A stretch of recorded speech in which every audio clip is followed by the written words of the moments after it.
시간은 제1장 즐거운 일터 만들기 부분을 같이 나누도록 그렇게 하겠습니다. 예, 서론 부분에서는 청년 실업률이 계속 증가하고 있다 하는 얘기.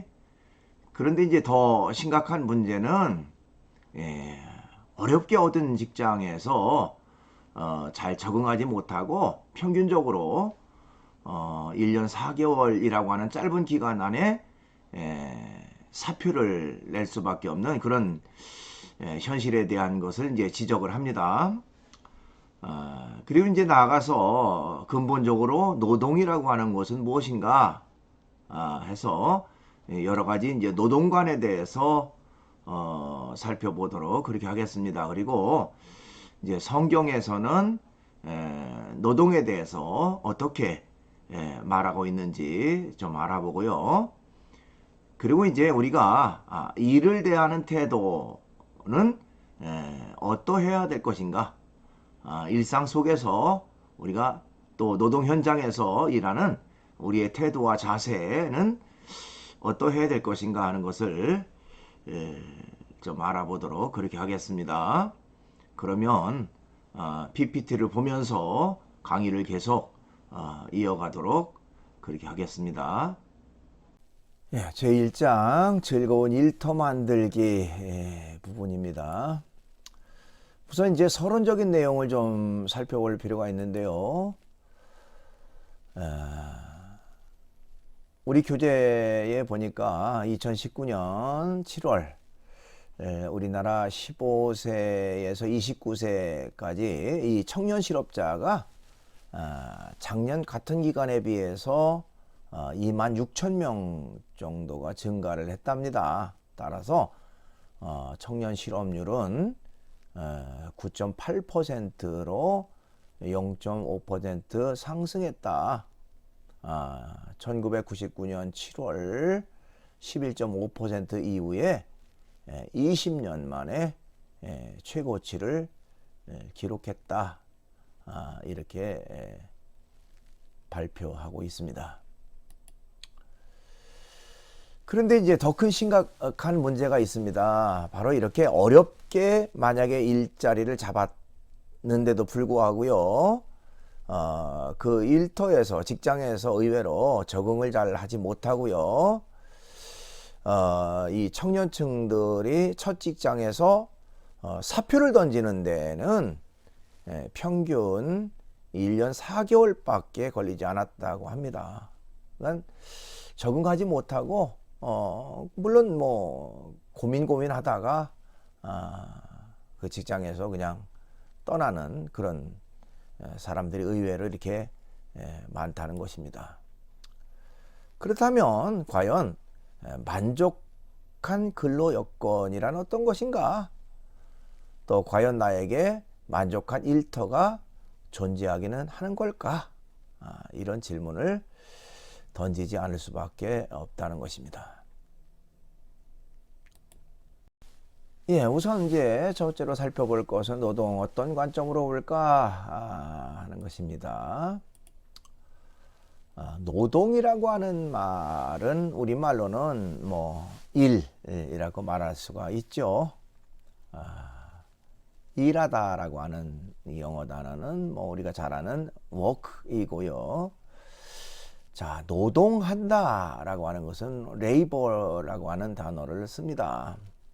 이것으로 미루어 보아서 일이 노동에 비해서 더 넓은 의미와 긍정적, 적극적 의미로 사용되고 있다, 이렇게 말할 수도 있습니다. 자, 노동이라고 하는 말은 일정한 목적을 두고 생산성 있게 일하는 행위, 이렇게 정의할 수가 있는데요. 이 노동이라고 하는 말은 뭐 육체적인 노동은 물론이거니와 정신적인 노동까지도 다 포함된 개념이다, 이렇게 말할 수가 있습니다.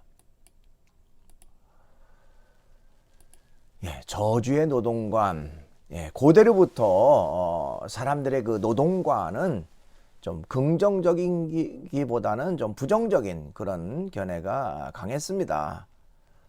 특별히 이 그리스인들은요, 모든 육체 노동을 쓸모없는 인간이나 하는 것이다 해서 이렇게 경멸했다고 해요. 자, 우리나라도 노동을 좀 그렇게 좋게 평가하지는 않았습니다. 좀 낮게 생각을 해서 이른바 산업공상이다. 즉 육체 노동보다는 정신을 우대함으로써 여전히 땀 흘려 노동하는 사람들을 무시하는 경향성이 좀 사회 저변에 깔려 있다 이렇게 말할 수도 있습니다.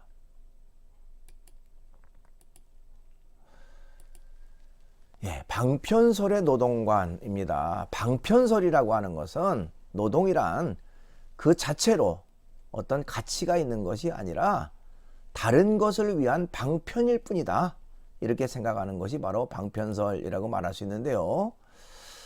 이 방편설이라고 하는 것은 18세기 후반 영국의 산업혁명 이후에 공장 공업을 통해서 대량 생산과 고도의 분업화된 산업으로 인해서 노동자들은 자신이 하는 노동의 의미를 찾기가 힘들어졌어요.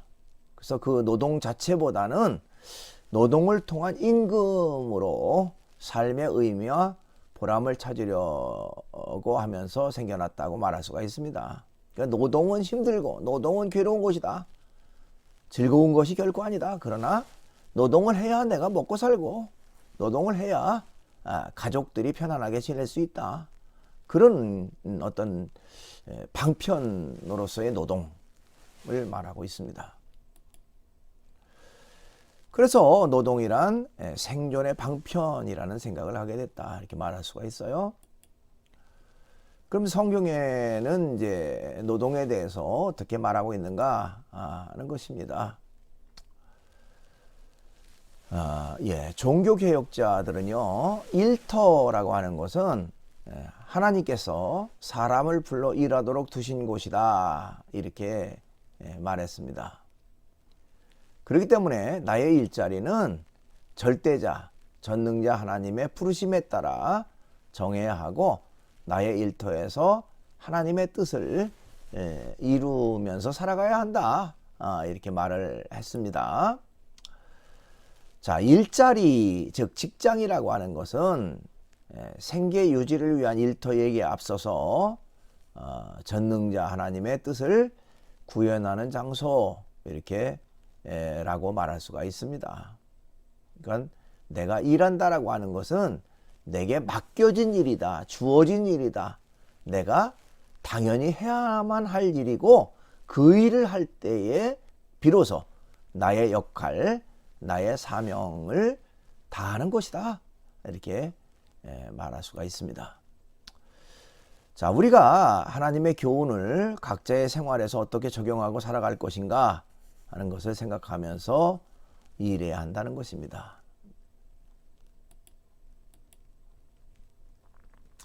그러면 우리가 일을 대할 때에 일을 대하는 태도는 어떠해야 될 것인가? 어떤 태도를 가지고 일해야 할 것인가 하는 것입니다. 우선은 전능자 하나님의 영광을 위하여 일하라 이렇게 말할 수가 있습니다. 자, 우리가 일하는 근본적인 목적은요, 자기 자신만의 영광을 위해서가 아닌 창조자 하나님과 더불어 누리는 영광이 되어야 한다 하는 것입니다. 성경에 보면요, 바울이라는 사람이 나오는데요. 그 바울은 물론 기독교 복음을 전하는 일을 했지만 또 다른 한 가지 일을 했는데 그거는 바로 천막을 만드는 일을 하면서 기독교 복음을 전했다는 것입니다. 그러니까 두 가지 일을 즐겁게 할 수 있었던 원동력은 뭐냐면 자신이 하는 일의 목적이 하나님의 영광을 위하는 것이었기 때문에 가능했다 하는 것입니다. 고린도전서 10장 31절이라는 곳에 보니까요. 그러므로 여러분은 먹든지 마시든지 무엇을 하든지 모든 것을 하나님의 영광을 위해 하십시오. 이렇게 말하고 있습니다. 어떤 일을 하든지 전능자, 창조자, 하나님의 영광을 위해서 해야 한다 하는 것이죠. 그 다음에 이제 이를 대하는 그리스도인의 태도에서 두 번째로 어떤 태도, 어떤 자세를 가지고 우리가 일해야 되느냐 하는 것입니다. 성실히 일하라 하는 것입니다. 예, 성경의 많은 인물들은 모두 자기 직업에 성실한 사람이었다 이렇게 말할 수가 있는데요. 구약 성경에 나오는 이 모세나 다윗은 목동으로서의 그런 삶을 살았던 사람이고요. 또 엘리사와 아모스라고 하는 사람은 농부로서, 또 신약 성경에 나오는 베드로와 안드레, 야고보, 요한은 어부로서, 또 마태는 세리로서, 누가는 의사로서, 또 아까 좀 전에 얘기했던 바울은 천막 제주자로서, 어쨌든 자신의 역할에 성실하게 최선을 다했던 그런 사람이라는 것이죠.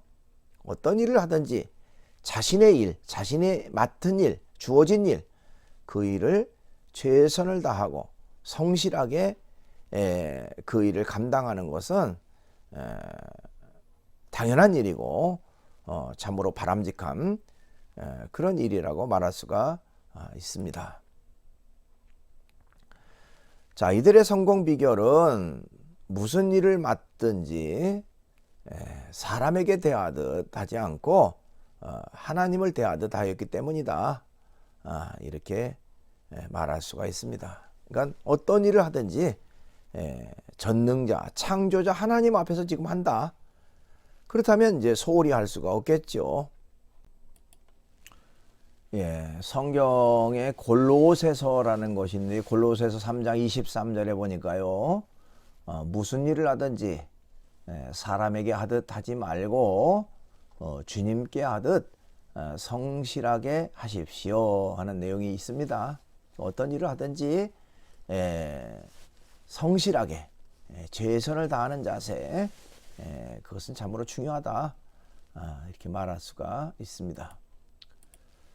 그 다음에 이제 일을 대하는 그리스도인의 태도에서 세 번째로는 노동으로 소명을 이루라 하는 것입니다. 소명이라고 하는 말 여러분 많이 들어봤죠? 소명, 콜링이라고 하는 말인데요. 원래 그 개념은요, 임금이 신하를 부르는 명령을 이제 소명이라고 합니다. 그래서 여러분 그 국어사전에서 찾아봐도 이제 그런 내용이 나오기도 하는데요. 자, 이 소명이라고 하는 말은 기독교에서 많이 쓰는 말이기도 한데, 기독교 개념으로는 사람이 하나님의 일을 하도록 하나님의 부르심을 받는 일을 소명이라고 말할 수가 있습니다.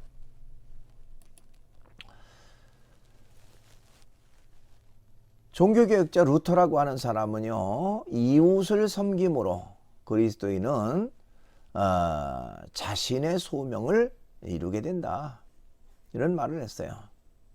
그러니까 이웃을 섬기는 일 그 자체가 곧 소명을 이루는 것이다 하는 것이죠. 또 역시 종교개혁자인 칼빈이라고 하는 사람은 나는 이웃을 위해서 이 재산을 하나님으로부터 받았다. 그러니까 자기의 재산 역시 이웃을 위해서 받은 것이고, 또 이웃에게 베풀고 나눠주는 것은 당연한 것이다 라고 생각을 했다는 것입니다. 그래서 어떻게 보면 이 소명의 자세를 가지고 노동을 하는 것이 중요하다. 내가 맡은 일, 맡겨진 일, 이것은 전능자가 나를 불러서 이 일을 맡겨주신 것이다.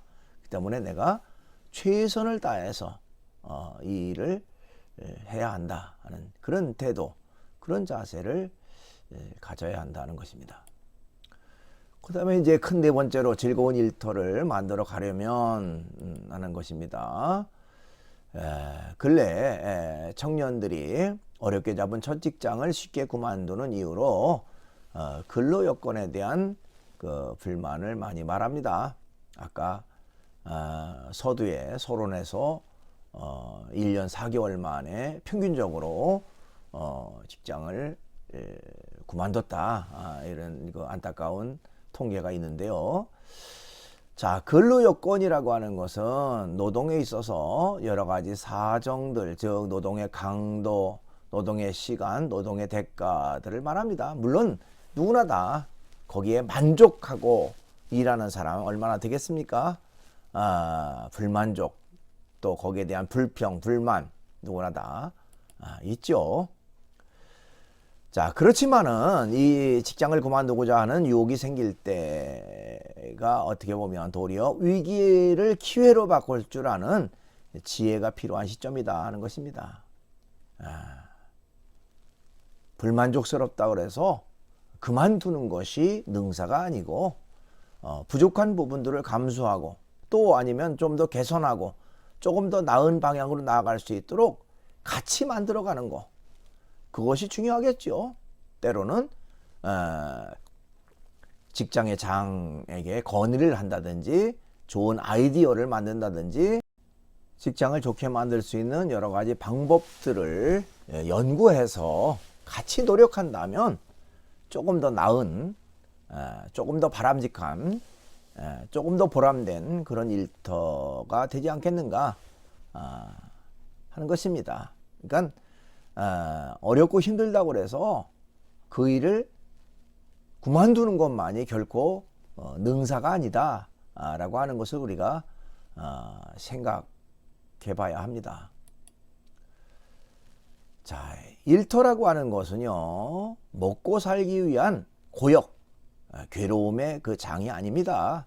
어떤 의미에선 사람을 만날 수 있는 만남의 장이고, 또 자신의 능력을 발휘할 수 있는 성취의 장이고, 또 창조자 하나님의 명령을 실현하게 되는 영광의 장이다, 이렇게 말할 수가 있습니다. 그런 면에서 거기에서 보람을 찾고 어려운 중에도 기쁨을 찾고 좀 만족을 찾고 긍정적으로 살아가는 그런 삶의 태도가 중요하다 하는 것입니다. 어떤 일이든지요, 고통스럽고 괴로워도요, 지나고 나면 그게 추억이 되고요, 오히려 그게 자신을 더 단단하게 만들고 강하게 만드는 하나의 원동력이 되어진 것을 깨닫게 됩니다. 그렇기 때문에 어렵고 힘든 일, 조금 불만족스러운 일이 있다고 해서 쉽게 그만두는, 쉽게 포기하는 그런 태도가 아니라 인내하고 조금 더 그 환경 속에서도 바람직한 그런 부분으로 나아가는 그런 어떤 삶의 자세가 필요하다, 이렇게 말할 수가 있습니다. 예, 여러분 교재의 그 24쪽에 보니까요, 어느 아르바이트 대학생의 이야기가 나옵니다. 여러분들에게 도움이 될 것 같아서 잠깐 소개를 합니다. 땡땡땡에서 알바가 끝났다. 땡땡땡 알바를 검색해 보면 다들 힘들다고 그 일을 하지 말라고 말한다. 실제로 매우 힘들다. 매장은 작은데 손님이 끊이질 않는다. 밥을 비벼야 하는데 밥이 너무 뜨겁다. 김치를 볶아야 하는데 일일이 손으로 짜야 한다.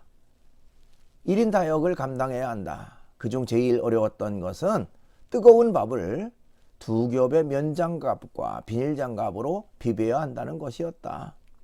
처음엔 밥 하나 비비는데 1시간 걸린 것 같다.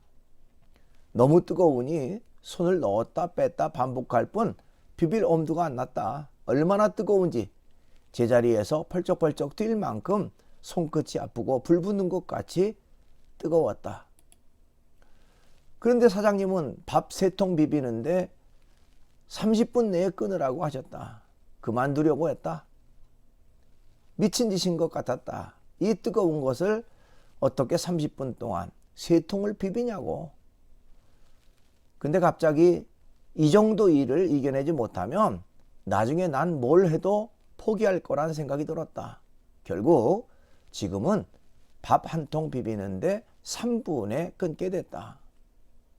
요령을 부르는 것이 능사가 아니라 뜨거움에 익숙해지는 수밖에 없었다. 이제 중략을 하고요. 어쨌든 결과적으로 땡땡땡 알바는 상당히 힘들다. 그럼에도 포기하지 않고 잘 마무리하고 뿌듯하고 당당하게 끝낼 수 있어서 감사했다. 자신감이 생겼다. 어떤 일을 하든 포기하지 않을 수 있는 자신감. 아무리 힘들어 봐야 밥속에 손 넣은 손의 뜨거움보다 힘이 들까 싶다. 정아무개. 어쨌든 자신에게 참 고통과 괴로움의 그런 순간이지만 그것을 잘 이겨내면 결국에는 그것 때문에 더 큰 어려움도 이길 수 있는 그런 결과가 또 밑거름이 되어진다는 것입니다. 예, 동영상을 하나 보도록 하겠는데요. 웃음이 주는 경쟁력. 그래서 부제는 즐거운 직장, 행복한 일터 부분입니다. 같이 보시죠.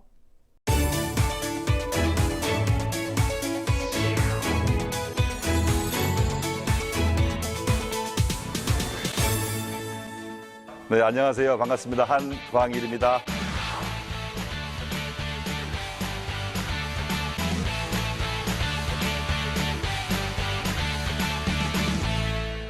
어, 1929년에 미국에서 큰 경제 공황이 옵니다. 국가가 완전 파탄났습니다. 그 거대한 미국이 망했을 때 가장 먼저 한 일이 바로 네크레션 운동, 웃음 운동, 긍정 운동이에요. 그리고 독일이 세계 1차, 2차 전쟁으로 국민들이 약 4,500만 명이 죽었습니다. 가장 먼저 한 일이 네크레션 운동, 웃음 운동, 긍정 운동이었어요. 그 웃음 치료는 우리가 살면서 직장에서, 가정에서, 사회에서, 학교에서 어떤 역기능을 만났을 때 어떤 신체적인 거, 또 정신적인 거, 사회적인 거, 어떤 역기능을 웃음을 통해서 긍정적인 언어를 통해서 순 기능으로 바꿔주는 거죠. 그러니까 웃음과 긍정적인 기법을 통해서 취한다는 것이 웃음 치료입니다. 이제 가능한 직장에서 긍정적인 말을 많이 쓰세요. 고맙다, 고마워, 감사해, 고맙습니다. 그런 말을 많이 할수록 회사의 분위기가 훨씬 더 부드러워지고 유쾌한 일터가 될 걸로 저는 확신합니다. 여러분 직장에서 가능한 감사 표현 많이 하시고 바보같이 먼저 말 거시고 바보같이 마음 비우고 항상 웃는 얼굴로 대하길 바라겠습니다. 최근에 중요한 자료가 있는데 캐나다에서 실시한 연구가 있어요. 직원들의 사기가 10% 올라갔더니 생산성이 약 40% 올라갔습니다. 또 일본에서 연구한 결과는 웃는 그룹과 웃지 않는 그룹, 그러니까 긍정적인 조직과 비긍정적인 조직을 비교했더니 긍정적인 그룹은 매출이 다 10% 이상 올라갔어요. 근데 부정적인 그룹은 끈기와 집념이 없는 그런 그룹은 노사분규, 의료비, 산업재, 나쁜 것만 또 증가했거든요. 그만큼 회사의 직원들은 웃음과 긍정으로 열심히 일하시면 매출도 올라가고 나중에 회사의 직원들의 사원들의 복지도 향상될 수 있는 거죠. 대한민국 국민들이 가장 많이 쓰는 영어가 뭘까요? 영어가 스트레스입니다. 스트레스. 이것 때문에 직장의 생산성이 약 30% 다운된다는 보고서 있습니다. 개인의 월급이 10% 감소되고 의료비가 증가하고 대한민국 직원들은 직장의 일의 흥미도 만족도 꼴찌로 나왔어요. 그 이유를 봤더니 각 개개인의 스트레스가 많아가지고 그것 때문에 회사의 발전이 제되는 거죠. GE, 제너럴 일렉트릭 회사의 전 CEO죠. 최길치는 20년 근무하고 회사의 매출이 60배 올라갔어요. 그분이 마지막 한 연설 내용인데 내가 이렇게 성공한 비결은 즐겁게 일하고 즐겁게 놀았다. 이것이 마지막 인사 말씀이었어요. 그만큼 즐거운 리더가 즐거운 직장과 개인들이 있어야만이 회사가 그만큼 동반발전할 수 있다는 거죠. 앞으로 항상 즐거운 마음으로 일하시기를 바라겠습니다. 예, 이렇게 해서 이제 그 2주차 강의가 마무리됐는데요. 강의 후에 퀴즈를 하나씩 낸다고 내가 오리엔테이션 시간에 얘기를 했습니다. 2주차 퀴즈는요, 노동이란 무엇인가요? 하는 내용입니다. 여러분들이 이 노동에 대한 개념을 어디다가 적느냐면 사이버 캠퍼스 질의응답란에다가 여러분들이 답을 적으면 됩니다. 자, 오늘도 강의 듣느라고 대단히 수고 많았습니다.